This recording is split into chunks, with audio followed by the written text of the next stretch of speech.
the suffering and the spirituality of a Leo riser. Hello, this is Jeremy Riden, the birthday coach, saying you were born for more money, happiness, love, and I want to help you achieve that for your life through the secrets of astrology. We've been covering a Hindu system called the 4 aims of life. Master these 4 aims and you master your life. In the first video, I covered the life purpose, being born a Leo riser, your dharma. In the second video, I talked about how a Leo riser can create wealth in their life, your artha. And in the third video, we talked about what truly brings happiness for a Leo riser, your kama. Now, we're going to be talking about the 4th aim of life that some people don't really give much attention to, but you really should, and it may be the greatest aim of all: spirituality, moksha, spirituality, liberation, truth, things that really are eternal and matter. And so I'm glad if you made it this far into the series, because I, as a spiritual person, know that you're not going to be complete. Even if you got fame and fortune and sex and all this stuff, if you don't feed your soul, you're not going to grow. And we're here to grow ourselves spiritually. And so I'm going to be talking about how we find the spirituality in the natal chart of a Leo riser, how we see a Leo riser connects to God, Goddess, the divinity within. And I'm going to talk a little bit about suffering that you may go or experience as a Leo riser. For my understanding in this life, no one escapes suffering or pain. Everyone has gone through some personal pain in their life. And why? Because many times pain brings revelation. Pain leads us to what's really going on in our soul. So when we're experiencing drama or experiencing suffering, it's a way for our soul to get our attention on, hey, you need to grow in this area, or there's something you need to learn, or there's somewhere in a direction that you need to shift. And so our soul is always speaking to us. And I don't want you to waste your pain. I really want you to find the purpose in your pain and the wisdom in your wounds. And I hope that this video will help you understand that. And if nothing else, get you back to connecting to source, connecting to the divinity that sustains this world and that is in everyone, around everyone, and flowing through everything. All right. So where do we find the spirituality in the natal chart? We find it in the water signs. The water signs of Cancer, Scorpio, and Pisces. This tells us how you connect to the other side, to the invisible world, the spiritual world. Water signs are all about our emotions, our deep emotions, our feelings. And it's our feelings, right? Our feelings a lot of times it's our spirit, it's our soul, it's our, it's what's going on internal, inside of us, spiritual inside, right? Spirituality is an inside job. Nobody can make you spiritual. You already are. You already have a spirit, and that spirit has a depth to it where it instinctually feels things, and it feels like the water moving. You can feel your emotions moving you in directions. And so that's your spirit moving in you.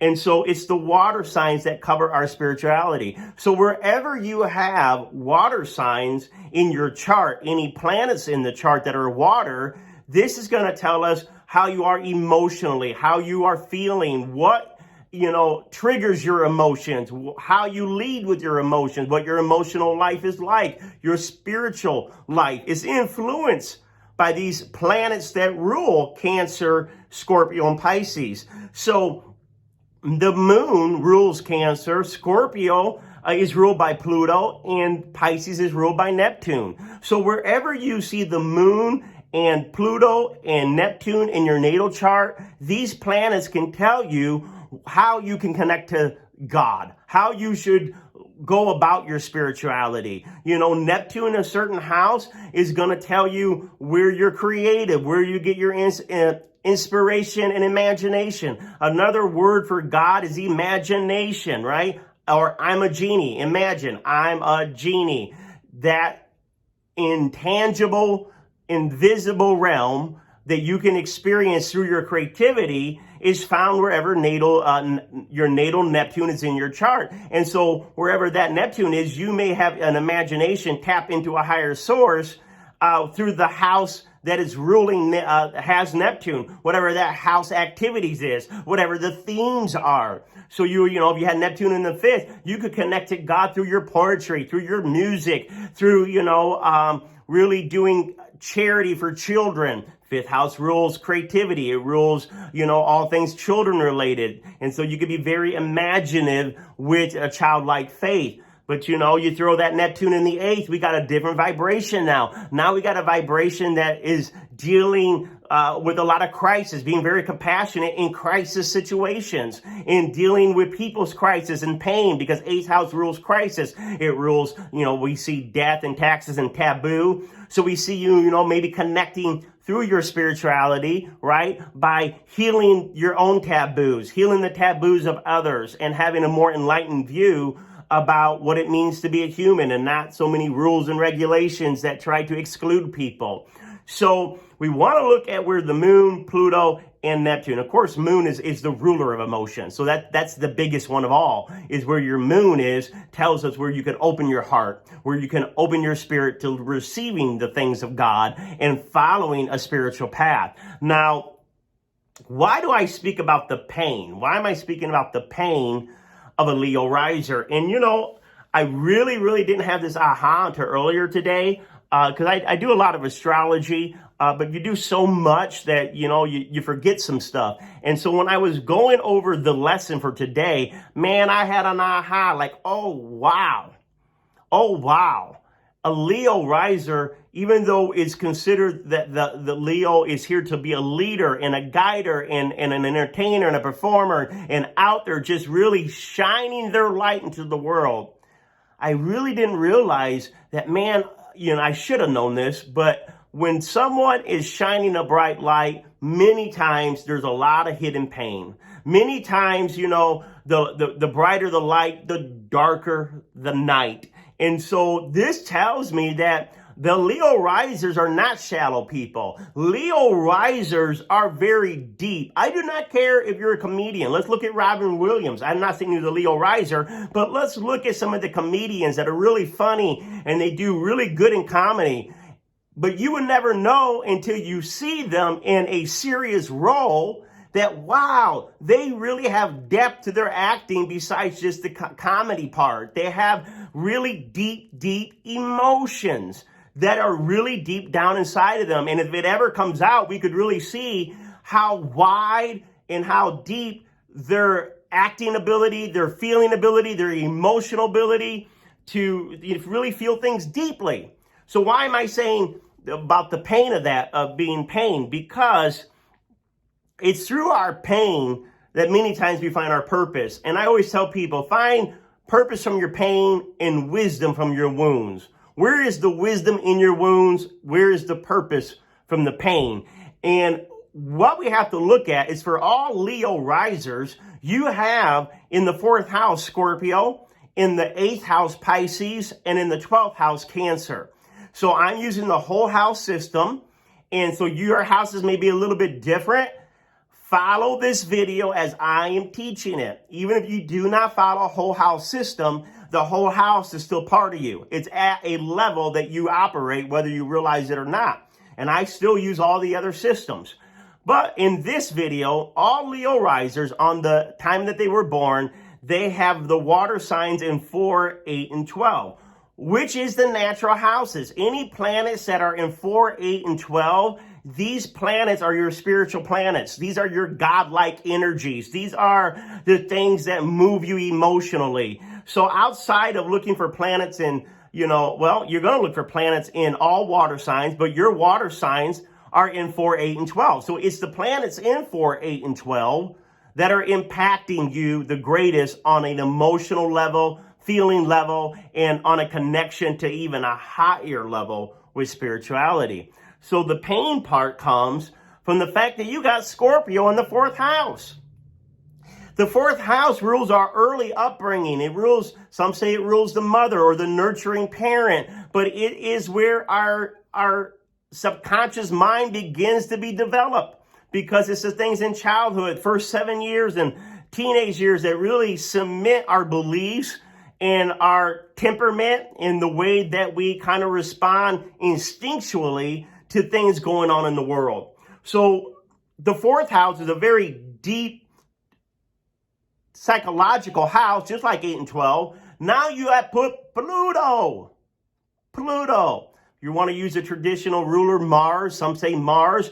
But in my astrology, I use the outer planets. Pluto is ruling that fourth house of Scorpio.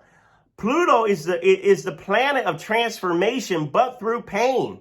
So this tells me that there has been pain in that childhood. Now, if you've had a happy childhood and you had no pain or no difficulty with any of the family members or your schooling, that's awesome. I'm glad that happened. But I cannot avoid this topic because there are going to be many Leos. Astrology doesn't lie. There will be many Leos that are going to resonate with what I'm about to say. And if it does resonate, please put it in the comment section. But Pluto, it changes us in a deep, deep way. Fourth house, when we think of children, are playful and happy and carefree. With Pluto ruling that, Scorpio ruling that fourth house, Leo children are very observant. They're not missing anything. They pick up on the things that are being said, not being said. They're picking up on the environment of their elders, their parents, their teachers. And what I would be concerned about is that they're imprinting the emotional anger or fear or frustration of mom and dad, grandparents, religious figures, and they're absorbing that at a young age themselves. So I don't know if this is leading the Leo riser to become a leader because they've dealt and felt with such adult topics already at a young age.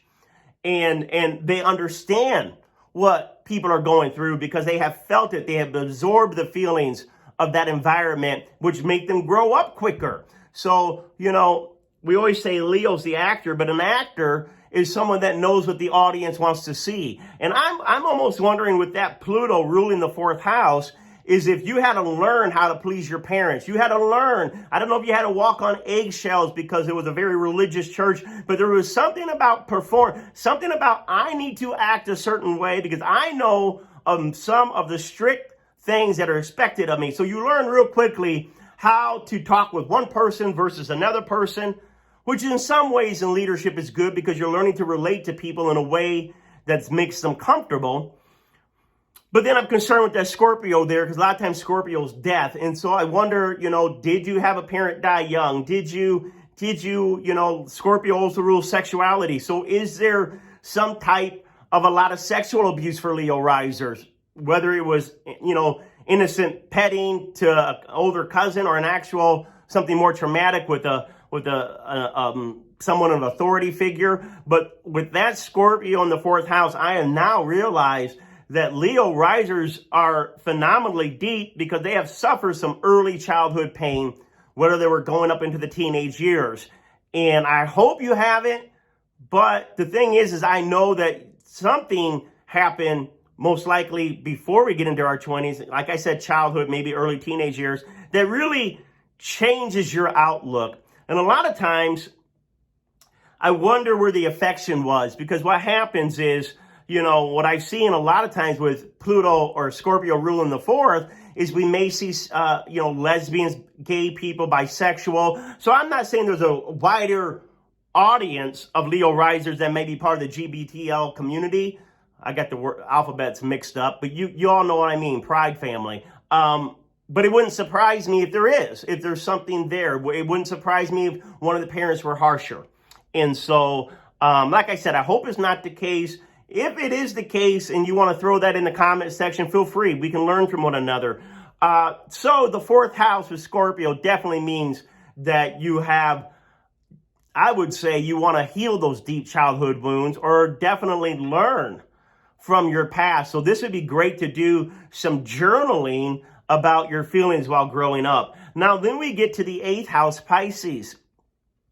So, 8th house Pisces. Pisces is, like I said, Neptune. Well, I said it earlier and I didn't even realize it. Neptune, right? Pisces rules Neptune. So now Neptune's ruling your 8th. Even if Neptune the planet itself may be in a different house, but because that Pisces is ruling the cusp of the 8th, we see Neptune influencing the 8th house. So this tells me that you do grow spiritually through your compassion of helping other people out of their problems, through your love of nurturing people in their moment of crisis.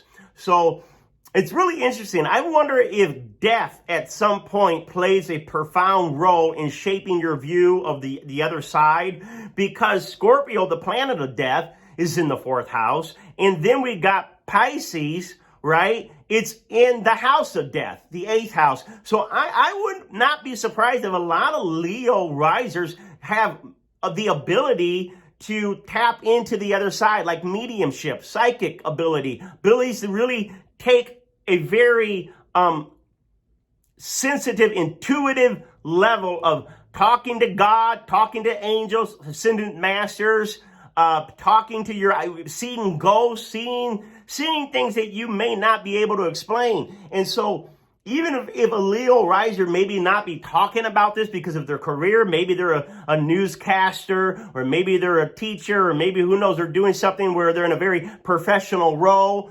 where spiritual topics or woo-woo topics are maybe not talked about, that doesn't mean that you don't have the gift. And it doesn't mean that you don't have the ability to truly connect to energy that has passed on. And so, if you've been thinking about that, if you've been thinking, hey, I like to get into some healing work, because the 8th house rules healing, whether we're looking at Reiki, psychology,